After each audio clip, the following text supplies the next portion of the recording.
In this module, we are going to take a look at the inter-area operations of OSPF. We are going to take a look at different area types and the external routes in OSPF. But that's just really scratching the surface of what I'm going to be talking about. We are going to talk about how the routes propagate in the inter-area environments, how the areas are organized, the hierarchical order of OSPF areas, and we are also going to take a look at the loop prevention in this environment. Last, when we talk about these area behavior, the inter-area behavior, we are going to take a look at the special case of this contiguous backbone. What happens when we don't have a single backbone area, but it somehow ends up being split into multiple areas that claim to be area 0 or the backbone area. This is not supported configuration in OSPF, but there are workarounds for those situations. And speaking of areas, we are going to touch up on and take a look at different area types in default. We are going to look into the external routes as they are propagated throughout the OSPF domain. And finally, we are going to take a look into the behavior of the default routes in different areas and different types of default routes that we can have in the OSPF domain. Inter-area reachability information in OSPF is carried by Type 3 LSAs. These LSAs are generated by the area border routers that are sitting on the boundaries of our areas. The contents of Type 3 LSAs, you might remember that from one of the previous videos, is the information summarized from Type 1 and Type 2 LSAs. And this information were the routes that were installed in the routing table as OSPF internal routes. What I mean by that is that let's say that we had a router that was connected to multiple areas, and let's say that it was connected to area 1 and area 0 here. So here in area 1, this router will be receiving some LSAs that carry information about the links, the routers, and the relationships in this area 1, and these would be Type 1 and Type 2 LSAs. If this router installed in its routing table, so not only that these LSAs need to exist in the OSPF database, they actually need to be installed in the routing table by this OSPF process. So if these routes were installed in the routing table, the RIB, in that case, this router is going to use this information here to generate and inject into area 0 Type 3 LSAs that summarize the information about these calculated routes. Another situation in which the router is going to summarize the information from one area into another area and carry this information is in a case that it received another Type 3 LSA. So Type 3 LSAs are further going to be summarized by other ABRs as they are receiving them. As we will see when we talk about the loop prevention in just a minute, this is not always going to happen. There are certain rules behind this behavior, but generally speaking, this is yet another thing that ABRs do. And just as a reminder that the flooding scope of Type 3 LSA is a single area. Many times I have mentioned the word area border router, but I have never actually properly explained what the ABR is. ABR is the router that is on the boundary between two areas. So what I mean by that is, let's take a look at, for example, R1 here. And this R1 may be connected with some interfaces, one or many other interfaces, into multiple areas. And let's say that this, for example, is area 1, and that this here is our backbone area 0. If the router in iOS, so what I'm talking about here applies to iOS and the variations of the iOS like iOS XE or iOS XR, even the Nexus behaves the same way. But generally speaking, for Cisco implementations of iOS, this is true. Some other vendors may not actually do the same thing here. So if this router here has a connection, has a valid interface in area 0, that router is going to become an ABR. But what does it mean when the router becomes an ABR? What it means is that this router is going to have an internal process going on that is going to take the information received from this area, so our type 1 and type 2 LSAs, and it's going to summarize them into the database of area 0. So this is very, very significant. So ABR here needs to have presence. It needs to have some sort of connectivity with area 0. It doesn't have to have any valid adjacencies. It just needs to have at least one valid interface that is up in area 0 to perform ABR functions. And the primary ABR function is to take the information about type 1 and type 2 LSAs from the routing table, remember that requirement, and summarize this information into the table of area 0.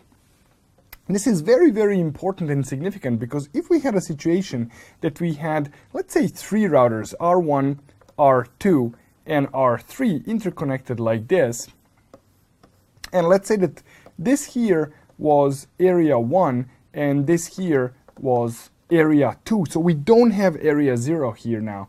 In this case, in the implementation of OSPF by Cisco, R1 here is not going to be an ABR, even though it is actually sitting on a boundary between the two areas. But because there is no presence of the backbone area, because there is no area 0, there is not going to be a summarization happening between area 1 and 2.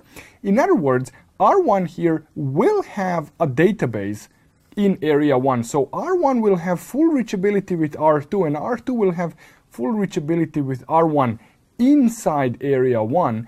And similar to that, R1 will have full reachability with router 3 in area 2. But what is not going to happen, there will be no reachability between routers R2 and R3, because R1 will not take these type 1 and type 2 LSAs going in this direction and these type 1s and type 2s. So it is not going to summarize between these two areas. If we, for example, did a very, very simple thing, and that is add a loopback interface or any other interface on R1 and put this interface into area 0, suddenly we would have the connectivity between R2 and R3. Because what happened here, so let's zoom in to R1 a little bit. It had the database in area 1. And this database here had some LSAs, whatever they might be.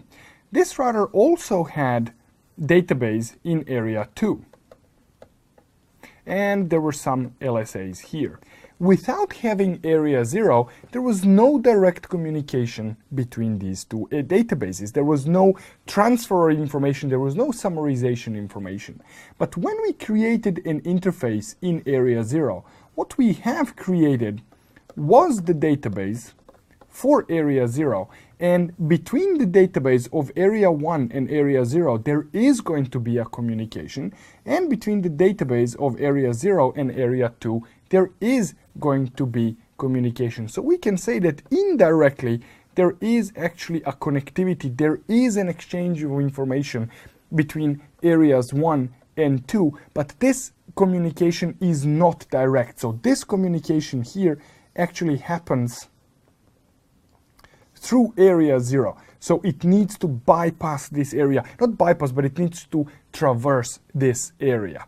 So this is very, very important concept in what makes up an ABR. But that's not all. There is one more thing about the ABRs. And there is, it is this thing here.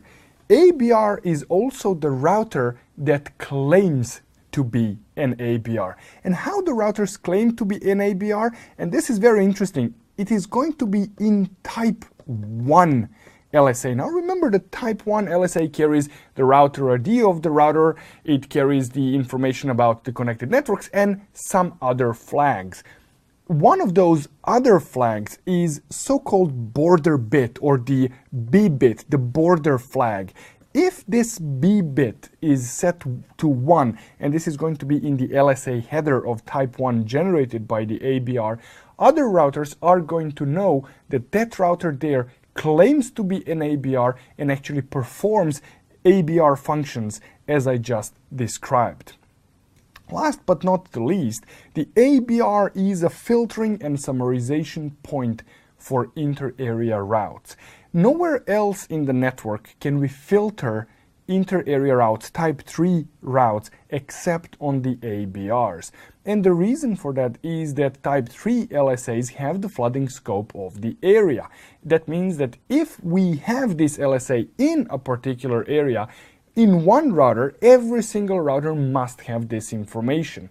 But if we go into another area, if we were to carry this information into other area, send it on, this would not be the same LSA because LSA needs to be regenerated at the area boundary at the ABR, which means that we can decide not to send this information out because it's outside its flooding scope. This is a place where we can actually implement filtering and also further summarization, IP summarization. And while I'm on the subject of propagating information between the areas, let's take a look at the example of how type 3 LSAs are actually carried and generated. And to show you that, I'm going to use a very simple sample network consisting of just 4 routers, and this is going to be R1, R2, R3, and R4 here. And my routers R2 and R3 are going to be the ABR. So this is going to be an ABR, and this here is going to be an ABR. This is going to be area 12, this is going to be area 0, and this here is going to be area, let's say, 34. So let's say that here behind R1 there was some network N that was being injected into the OSPF domain as an internal route in area 12. So this information will be injected here into area 12 as the combination of type 1 and type 2 LSAs. Now remember that we may not have type 2 LSA, but if we have it, that information will be there. Now we know that the flooding scope of type 1 and type 2 LSAs is within a single area.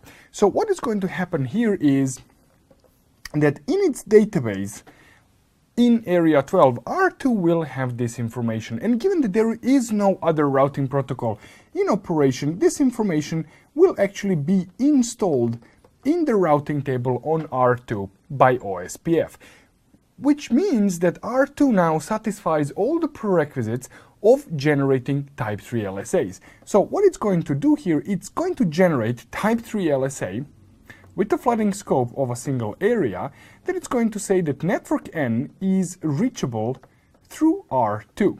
Now this R2 here is going to be the router ID, the router identifier of R2, which R3 knows about because R2 is also sending type 1 LSAs. Now in that type 1 LSA, because it's sitting between areas 12 and 0, R2 here is actually saying that, hey, you know what, I am actually an ABR. It is going to be setting, it will be setting B bit to 1. So now R3 has this information here. But before I proceed, what's R3 going to do about it? What is going to be the metric? What is going to be the cost associated that R2 will be advertising? Well, what's going to happen here, when it generates this type 3 LSA, R2 is going to look what is the cost that we are currently using in our own routing table to reach this prefix. Now we know that R1 has an associated cost here with the interface, and when this is advertised to R2, R2 is going to calculate the cost based on its interface here or any other routers that might actually be sitting between R1 and R2, and this is going to be the information cost-wise that gets installed in the routing table. And this cost from the routing table is going to be actually what is going to be advertised by R2. So we are going to have the same cost advertised by R2 as it has in its own routing table. So now this information has reached R3. R3 now basically calculates its own cost. It takes a look at this information and calculates the cost that goes into the routing table. How does it calculate cost? Well, very simple. It's going to take a look at whatever cost was advertised by R2, and it's going to add its own cost to reach R2 here. So based on this information and this information here, we are going to end up having the actual cost in the routing table on R3. Now that R3 has this information in the routing table, and it has type 3 LSA that was received here, so this here was type 3 LSA that was being advertised. So now that R3 has the type 3 LSA and it has the calculated cost, it can now generate its own type 3 LSA, so this is going to be type 3, to inform R4 that network N is actually reachable through R3.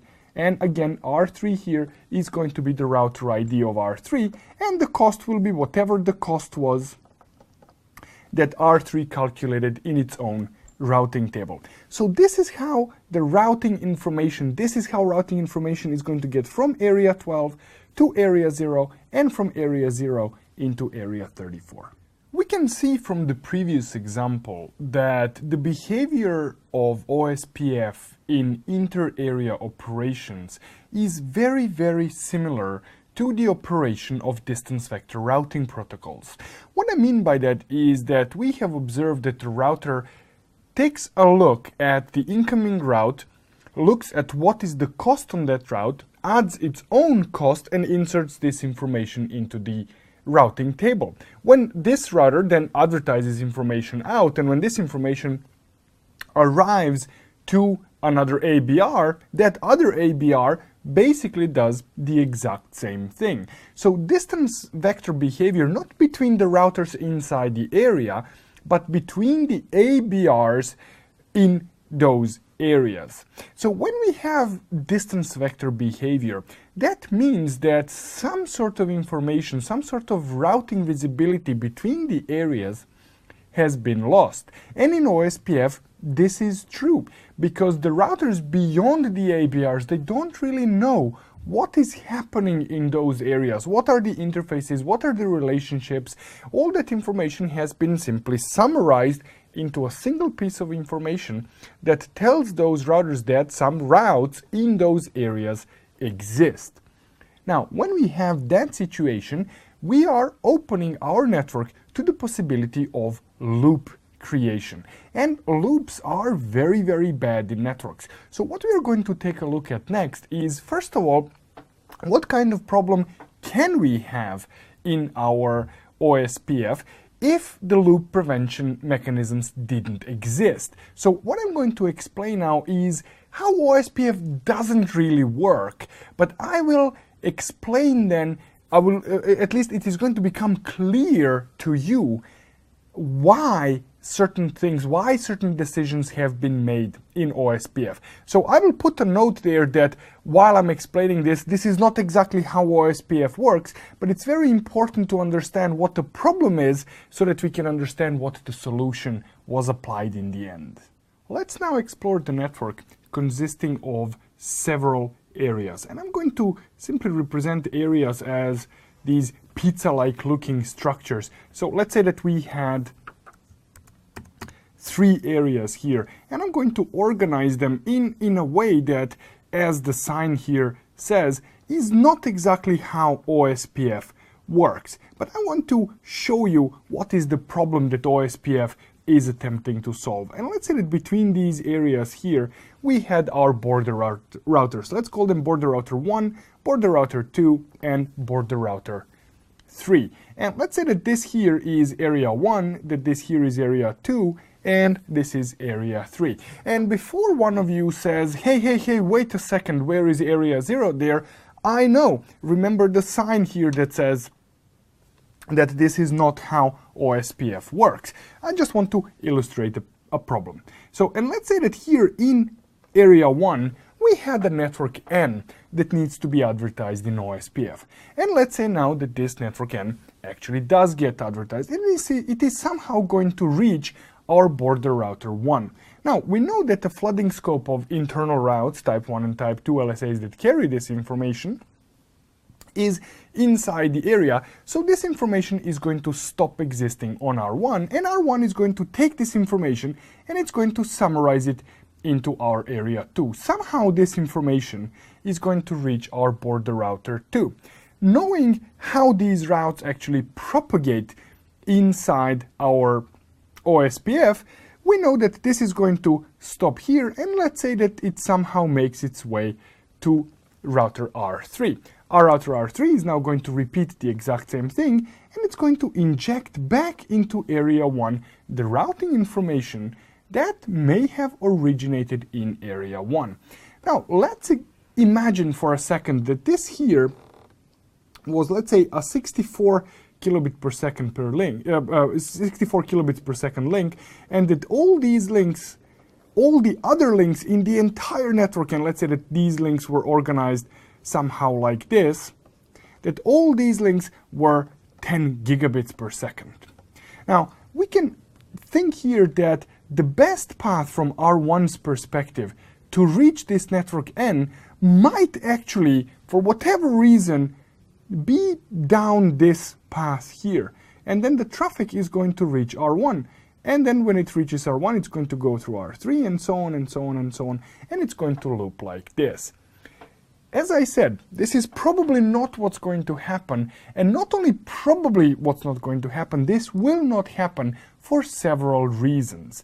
Now, this is just one of the examples. Even if we didn't end up having a traffic loop like this, even if we just simply injected this routing information back into area 1, on the routers in area 1, we might be duplicating routing information, and duplicating routing information, depending on how many routes to begin with we have, may actually lead to unnecessary waste of memory resources, and memory is not exactly cheap, so OSPF needs to find a way to address this. Now, this sign here needs to go away, because this is what OSPF does.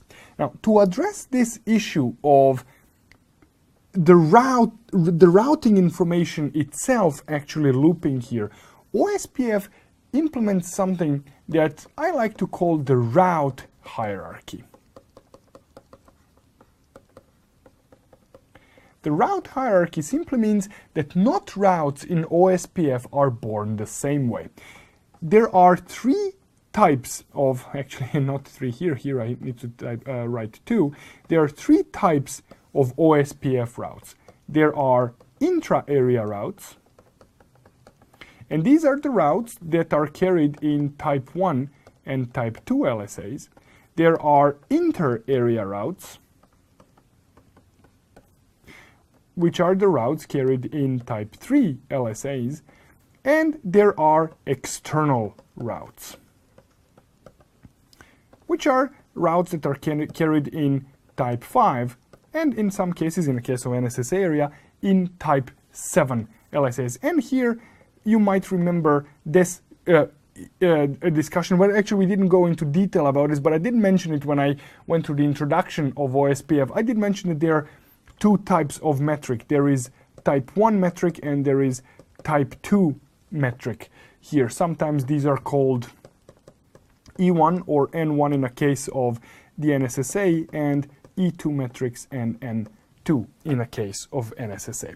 These routes, these three types of routes, are not only differentiators between these routes, but they are actually the order of preference in which the routes for, say, the same prefix, let's say that we had 192.168.0.0/16 learned as an internal route, inter-area, and the external route, and this would be the order of preference in which these routes, these paths would be considered. First, it would be the intra-area. Then, if we don't have intra-area, we would consider inter-area, and only after we don't have intra-area or the inter-area route, we would consider the external, with the preference given to type 1 over type 2 metric.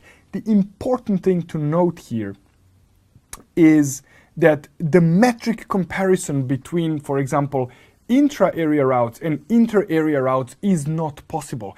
If I have intra-area and the inter-area route, it doesn't matter if this metric is 1 and this one here is 10,000. intra-area route would still win over the inter-area route. The reason is to avoid this situation here, to avoid sending the traffic to another area and only to have it come back to us, which could result in the loop. So using this route hierarchy solves the problem with the traffic. But what it doesn't solve us is the possibility of the route being injected back into area 1. So how does OSPF address that problem? So what is OSPF's solution to the problem I just described? Well, OSPF's solution for that problem is to not allow me to do what I've done here. So this configuration here, where I have area 1 that connects to area 2, that connects to area 3, that in turn connects to area 1, which inherently results in this loop here, that results in this ring, or any other configuration of areas like this, is not something that OSPF allows us to do. What we can do in OSPF is we can interconnect different areas through a common backbone area. In other words, what we are going to end up creating is a hub and spoke of area design. Hub and spoke, or call it the star, if we arrange areas like this, we are going to have a star-like structure. In this structure, in this topology here, and let's say that there are areas here all over the place, as long as I don't have spoke-to-spoke connectivity here, I am going to have an inherently loop-free topology, because there is no way that the routing information will go into the hub and come back into the spoke here, as long as a feature called split horizon is implemented.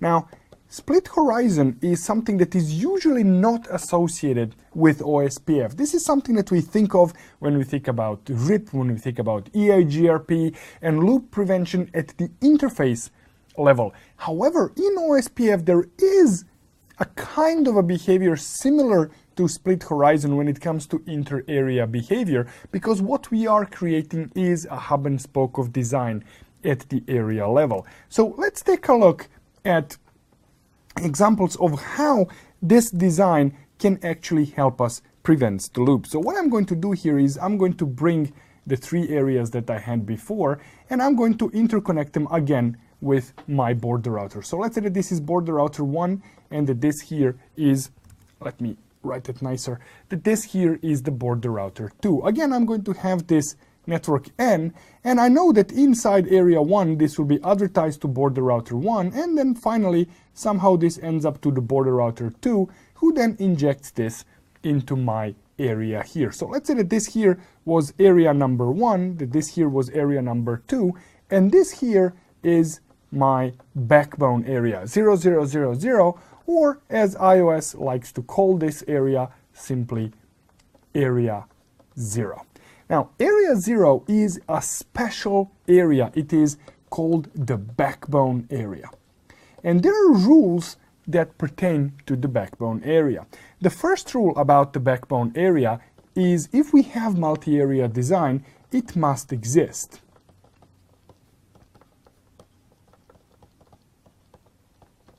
So in multi-area OSPF, it must exist. Now, if you're configuring our OSPF in a single area configuration, we don't really need to have area 0. You could configure all your routers in area 1. That's perfectly legitimate.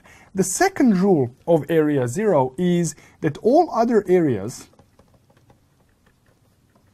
must connect to it.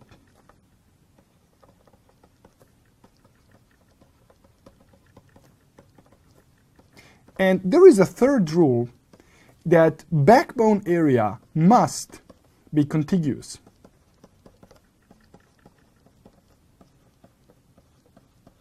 Now, what does the contiguous mean? That means that we must have a single backbone area. We cannot have multiple backbone areas that are somehow separated from each other. So this needs to be a unique, unified, contiguous entity that all other areas have to connect to. Now, this last requirement may not make much sense at this point, but as I show you one of the next examples, it will become a little bit more clear. So with this configuration here, what we are actually configuring, what we are requiring here is very, very deep architectural thinking, because what we are establishing is the hierarchy of OSPF areas. We have area 0 and then everyone else, or everything else.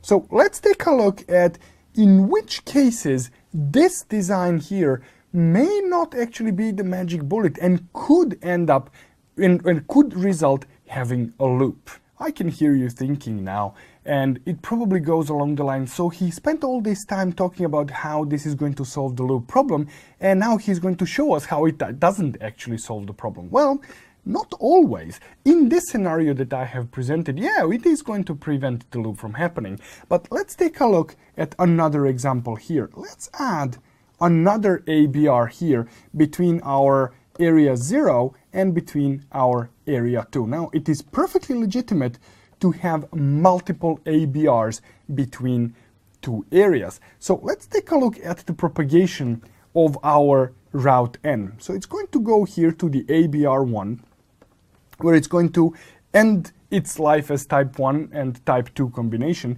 and then it's going to go through area 0, and let's say that it arrives to our border 2. And right here, it is going to stop because the flooding scope of this type 3 LSA was inside this area, inside the backbone area, which means that this information is now going to be injected as type 3 routing information into area 2, where it's going to stop its life here on R3. R3 is now going to take this information here and inject it back into the backbone area, which may result in R1 actually re-injecting this route back in. Not to mention that this same thing, this same route, this original route that traveled here and arrived to R2 is actually going to arrive to R3, so it's going to loop in this direction here, so we might actually end up sending two routes back into area 1 as the result. So how do we solve this problem here when we have multiple ABRs? What we need to do here is actually, and I'm going to use slightly different example now, I'm going to zoom in onto our routers 2 and 3, and let's say that this is the boundary of area, so everything above here is area 0, is the backbone area, and everything here is our area 2 here. So what we want to do here is we want to take all type 3 routing information, so this is type 3, that might be coming from the backbone area. We want to accept this routing information here, and we want to feed it into our area 2. Now, because of the database integrity rule, whatever information R2 actually advertises in this area will be learned by R3. But this is now coming from a non-backbone area, which means that R3 here will accept and put this in its database, but it will not use this information for routing. It cannot use this information for routing. And remember one more rule that I mentioned before, that when is type 3 going to be further summarized and sent into another area? It is going to be sent when it's in the routing table. So if R3 here is not using this for routing, it means that this route here cannot be in the routing table on R3, which means this is where it stops its life. We have prevented this information from going back into the backbone area. And mind you, the exact same thing is going to happen here on R2. But what happens in a situation, and let me redraw this example again, what happens in a situation, for example, when we had R2 that had a perfectly fine connection with area 0, and for whatever reason R3's connection to area 0 has failed. It doesn't have any neighbors. So now what's going to happen is when this type 3 information arrives here, and when R2 sends this information and this information reaches R3, if R3 doesn't use this in its routing table, it will not be able to reach this prefix N that is being advertised here.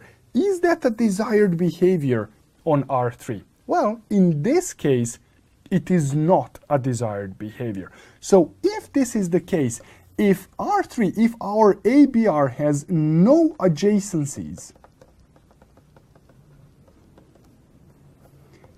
in area 0, in that case, it will actually accept this route and insert it into the routing table. But as soon as the adjacency has been re-established here in area 0, our router must remove this route from the routing table, and it will never ever insert this route. It will never insert this type 3 routing information back into the backbone area. So if we take a look at this example, what would happen if we had 4 routers, and let's say that these are the area boundaries here, and let's say that this here is area 0, that this here is area 10, or let's say that this is area 23, because these are going to be routers 1, 2, 3, and 4, and let's say that this here is area 0. Now what we have here is area 0 on this side and area 0 on this side. Now let's examine what is going to happen if R1 would advertise a route in this situation. So it's going to arrive here as the combination of type 1 and optionally type 2 LSA. It's going to end its life here, and it's going to go in as type 3 LSA to R3. Now take a look. This here is area 23. Let me write that nicer. This here is non-backbone area. But this here is area 0, which means that this is a backbone area. If we have type 3 LSA that arrives in a non-backbone area, it will never ever be advertised into the backbone area, which means that R4 here will not have the information how to reach network N, which means that this rule now begins to make some sense. This is the reason why area 0 must be contiguous, because if it's not contiguous, this disconnect between 2 areas here is going to cause a problem for at least one of them. Now, if for example, router R4 here had no adjacencies, if for example router 3 here didn't have any adjacency, if this adjacency here failed between R3 and R4, in that case, router R3 will use this type 3 LSA in its own local routing table, but it will never ever advertise this information to R4, even when this adjacency has been re-established. What we have learned here is not to design the network that looks like this. But this network design may not have been on purpose. This could have been the result of a network event. Let me show you what I mean by that. Imagine that our network, instead of being designed like this, was designed like this. That there was a link between routers R1 and R4, which was in area 0. In other words, our network design looked like this. We had routers R1 and R4 here that were directly connected in area 0. R1 was connected to router 2, router 4 was connected to router 3, and these 2 routers had the connection between them. Our area 0 basically consisted of these 3 links here. So this is our area 0, and this network here, this link here is in area 23. This is fine. This is a perfectly fine network design. There is nothing wrong with it. Well, perfectly fine. There is something terribly wrong with it. And that terribly wrong thing is what is going to happen in our network if this link here fails. In other words, what is going to happen in our network when this link here fails? What is going to happen in our network is this scenario here. So even though we didn't design the network like this this is what was the result of the link between 1 and 4 failing, and even though it was in area 0. So how can OSPF address this? How can OSPF help us fix this problem? Well, let's take a look at it. And even to take a look at it, even in a more generic way. Let's say that there is no direct connection between routers 2 and 3. Let's say that there are some other routers that are interconnecting them that are also in area 23 here. So we have this connection between routers in area 23 that is not direct. What we need to do here when our network fails, when the link between 1 and 4, when that direct connection fails, what we need to do is we need to somehow get these two areas 0 interconnected over area 23, so that our routers 2 here and routers 3, which are our ABRs, that they can exchange LSAs from area 0 so that we re-establish this adjacency. There are two solutions for this problem. One is pure OSPF solution for this problem, which is called the virtual link. Another solution to this problem is to build a GRE tunnel between R2 and R3. But what I'm going to focus now here on is going to be the virtual link. So what is a virtual link? In its simplest form, virtual link is a virtual tunnel interface that doesn't really carry any traffic. It carries only OSPF communication. And what do I mean by OSPF communication? I mean hellos, database descriptors, and link state update, request, update, and acknowledgement packets. So OSPF routers can actually form adjacencies of it. OSPF perceived this as the point-to-point link that doesn't have any IP address, so it is going to be unnumbered. So this is going to be perceived as a point-to-point unnumbered link, and virtual link itself is always a link in area 0. Because what we want to do here between R2 and R3, we want to establish the adjacency in a broken area 0. So this virtual link here is going to be in area 0, even though we are going to be configuring it, technically speaking, in area 23. But area 23 here becomes something that in a virtual link terms is called the transit area. Can the virtual link be configured in any area? The answer is no. Area 23 must not be stub, which includes stub areas, total stub, NSSA, and totally stubby NSSA areas. And I'm going to talk about area types in just a minute now. But this area must be a regular OSPF area. How is virtual link configured? Well, it is configured in a very, very easy way. Router OSPF, and then the process number here, and we are going to say area, and whatever the identifier of the transit area is, we're going to say virtual link, and then the router ID of the ABR to which we want to build the virtual link. So this parameter here is not an IP address. This here is the router ID of an ABR. So let's say that we had, for example, that we wanted to build a virtual link in our OSPF process 1 in area 23. We would say area 23, and let's say that we were doing this from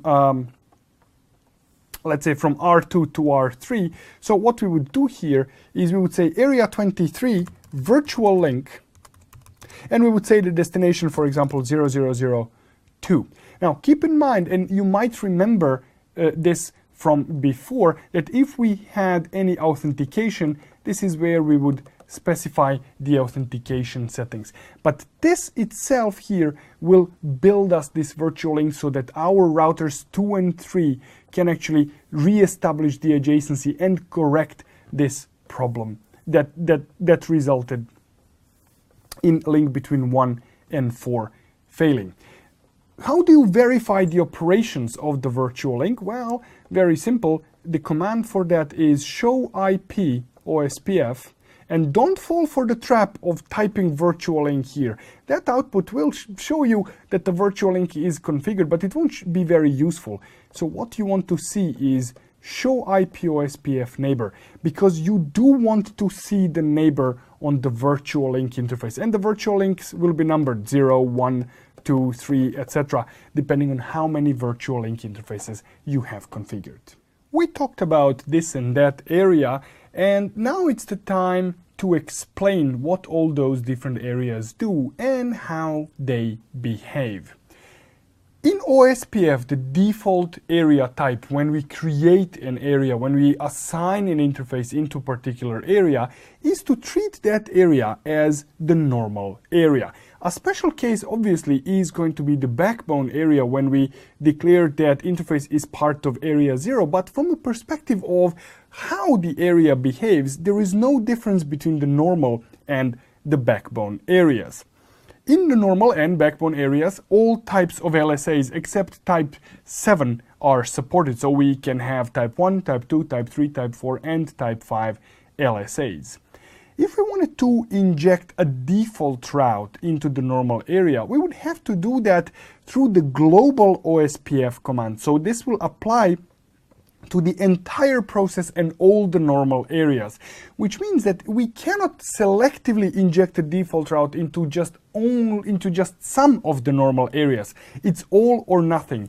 And the syntax for configuring the default route is default information originate, which will basically take the route from the routing table. If it's already there, it will take the default route from the routing table and redistribute it into OSPF as type 5 LSA. If we don't already have the default route on our router from any routing source, just typing default information originate will not result in a successful injection of the default route. If we want to conjure the default route from the thin air, we would have to use the always keyword, which would simply, in combination with default information originate always, mean that we are going to inject the default route even though we don't have it in the routing table from some other source. In both cases, the route will be injected as type 5 LSA. The next area type is the stub area. Stub areas are designed to provide the automatic filtering of external routes, which means that if we have an area, if we have, let's say, an ABR that sits in area, that connects to area 0 and connects to area 1, which has been defined as a stub area, all external prefixes, all type 5 LSAs will be filtered at this point. What is going to go through, though, are types 1, 2, and 3s. How do we create an area as a stub? We create it as area and then specify the area ID. In this case, we are using area 10, so area 10 stub will declare that area as a stub. And all interfaces that are configured in that area are going to be advertising in their hellos that they do not support external routes, which is another way of saying that, hey, we are a stub area. The default route is going to be generated by default when we declare area as a stub, and it will be injected as type 3 LSA, because remember, type 5 LSAs, or type 7s for that matter, are not allowed. What is also not allowed is type 4 LSA, but type 4 LSA on its own makes no sense. It works in conjunction with type 5 LSA. Another area type, the total stub area, which is sometimes when you read the books, when you read the training material about OSPF, it is usually mentioned as a separate area type, but I would like to emphasize that this is not a separate area type. It's just an additional filtering for the stub areas. Here is the total stub. The total stub supports only type 1 and type 2 LSAs, but it also supports the default route, which will be injected as type 3 LSA. It is going to be installed by default, and the syntax for creating the total stub area is area 10 stub, and then we add the no summary keyword, which is basically going to filter out all the type 3 LSAs except for the default route. The next area type is not so stubby area, or the NSSA. The LSAs supported here are types 1, 2, 3, and 7, and as we can see, types 4 and 5 are not supported here. So what is the purpose of the NSSA areas? Let's say that again we had a router that is our ABR here, and let's say that this is an ABR, and we have area 0, and we have area 1, which is in this case the NSSA area. If we had some external routes that were coming this way from area 0 to our ABR, this ABR would filter these routes and not allow them to go into the NSSA. But here behind the NSSA router, we could have, for example, our internet edge router that is connected to the internet, and it might have a static route pointing out of that interface, and this route here can be injected here. We do want this route to be sent towards the rest of our domain. So if inside the NSSA area we want to have some external routes, but we don't want other external routes to reach this way, we would opt to use the NSSA area. It's a relatively common problem in the networking, and OSPF offers us the solution for that. The NSSA area is created by specifying area ID followed by the NSSA keyword. The default route will not be generated by default, but it can be injected into the NSSA area if we use the default information originate keyword after we have declared area as the NSSA. When used in this form, the default information originate keyword does not require a default route to exist, because this command here will inject the default route only into the area 10 as type 7 LSA. Other areas will not be affected, so there is no reason to install, to require the pre-existing default route like the global command would do. And similarly to the stub areas, we do have a totally stubby, not so stubby area, or total stub NSSAs. The LSAs that are supported there are 1, 2, and type 7, and there will be type 3, but this type 3 will be carrying only the default route. So the syntax for creating the total stub NSSA area is area 10 NSSA no summary. When you use no summary like this, the default route will be installed by default, but it will be type 3. Now contrast this with this part here where we have type 7 route. Now you could be asked in your line of work or in the exam that you are preparing for to generate the default route into the NSSA area of a certain type. If the task, the requirement is asking for type 3 LSA, you need to be looking at the no summary command. If the task or the requirement is looking for type 7, the external LSA, in that case you would have to use the default information originate. Let's now take a look at the propagation of the external routing information in the OSPF. External routing information simply means the routes that have been redistributed from some other routing protocol into the OSPF. And the behavior of these redistributed routes is somewhat different in normal and backbone areas and the NSSA areas. You remember, of course, that stub areas don't support any type 5 or type 7 LSAs. They do not support any external routes, so we are not going to talk about the propagation of external routing information in the stub areas. I'm sure that you are by now very familiar with this network here. So what we have here is router R1 that is connected to router 2 in area 12. We have routers 2 and 3 in the backbone area, and we have routers 3 and 4 in area 34. So what we are going to examine now is, let's say that R1 here had a certain prefix N redistributed from some other routing protocol. It can be EIGRP, RIP, BGP, whatever it is, even static routes or connected routes. So what R1 is going to do here, R1 is going to take these redistributed prefixes and it's going to inject them into our OSPF domain as type 5 LSAs.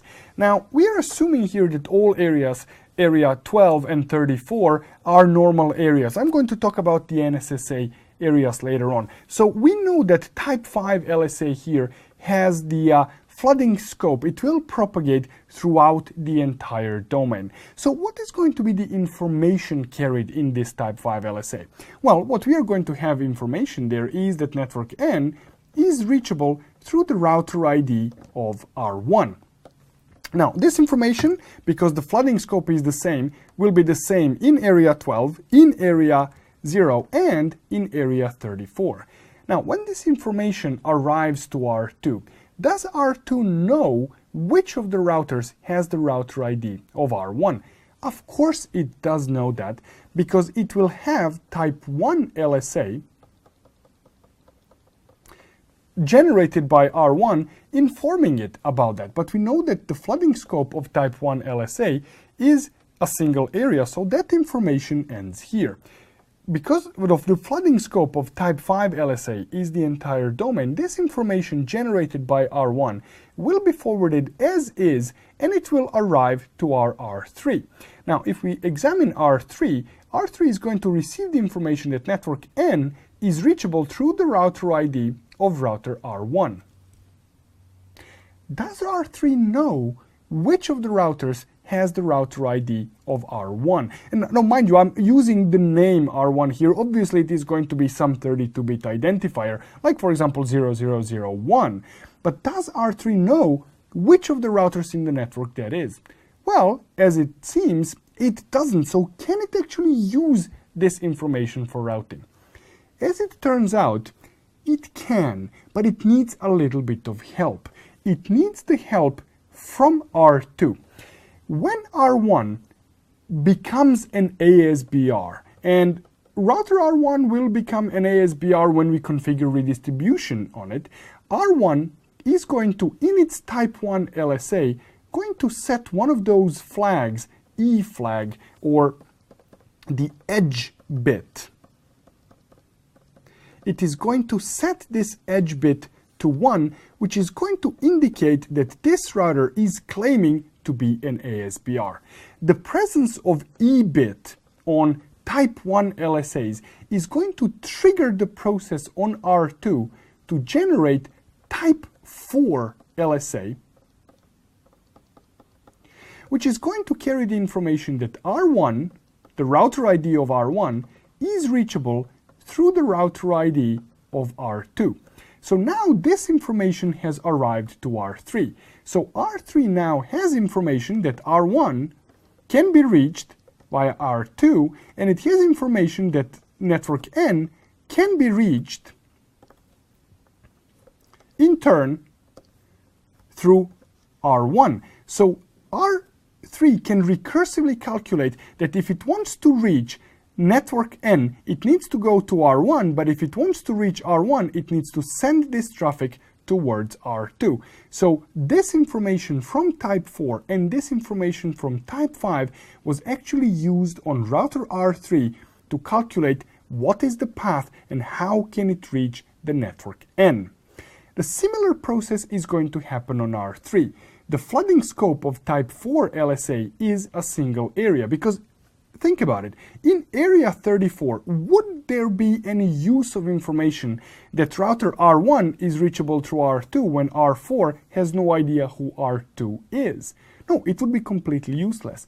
But this arrival, the arrival of type 4 LSA on R3, is going to trigger on R3 the process of generating its own type 4 LSA. So here we are going to generate another type 4 LSA, which is going to say that R1 is reachable through R3. So the process of calculation, the path to reach network N on R4 would be, if you want to reach N, we have to go to R1, and if you want to reach R1, we have to go to R3. And R3 here will indicate that the cost to reach router R1 is the cost to reach R2 plus the cost that R2 claimed is its own cost to reach R1. The cost that R2 claimed to reach R1 was simply the calculated cost to reach this device based on information from type 1 and possibly type 2 LSA, but type 2 LSA is actually irrelevant for this calculation. So this is how external routing information propagates in normal and backbone areas. Let's now take a look at the NSSA. NSSA is really interesting. So we are back at the same example. Now, the only change in our network in the meantime has been that area 12 has been declared the NSSA area. And let's again redistribute some network N into our R1. So R1 now, because it's an ASBR in the NSSA area, what it's going to do is it's going to inject this prefix here as type 7 LSA. So there is going to be this type 7 LSA that is going to say that network N is reachable through R1. Now, this information, we know, has a flooding scope of a single area, which means that this information now ends on R2. But R2 is an NSSA ABR. So R2 here is NSSA ABR. And NSSA ABR can perform the translation function from type 7 to type 5. So let's say that R2 does perform this translation and it injects the type 5 LSA. Now keep in mind, even though this external information, this type 5 LSA here, carries the information about the prefix originally injected by R1, this LSA was not generated by R1, it was generated by R2, and the information carried there needs to reflect that fact. So network N is going to be advertised as being reachable through R2. That means that routers 3 and 4 are going to lose the visibility that this was generated by the router ID of R1.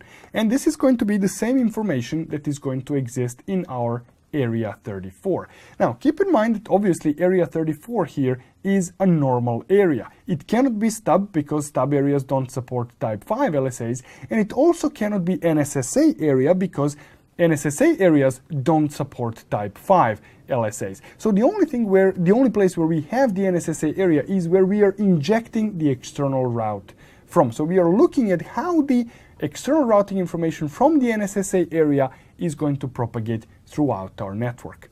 Well, we know that R3 here knows how to reach R2, so in area 0 we don't have any problems. But in area 34 we do have a problem. R4 doesn't know how to reach R2. We know for a fact that R3 here can generate type 4 LSA. So let's say that this is here type 4 LSA that carries information that R2 is reachable through R3, but there is a problem with that. You remember what triggered the original creation of type 4 LSA when we were dealing with the normal area? It was the presence of the edge bit. Now, the presence of the edge bit will be there only if the router claims to be an ASBR. But is R2 an ASBR? Well, when you look at it logically, it's not. It's the NSSA ABR. But it doesn't matter what the router actually is logically, because technically speaking, R2 will be claiming to be an ASBR, because ASBR is the router that generates type 5 LSAs, check, and also claims to be an ASBR. So what we are going to observe here is going to be that type 1 LSA that claims E bit set to 1. Now, this presence of this type 1 LSA with E bit set to 1 on R3 is going to trigger the generation of type 4 LSA, which will help R4 reach its final destination. Because the recursive lookup here would be that if we want to reach N, we actually have to look at R2, and if we want to reach R2, we are going to send this traffic via R3. So this is going to be the recursive lookup on R4. On R3 we don't have a problem, as I said, because we know that it was R2 that generated this LSA.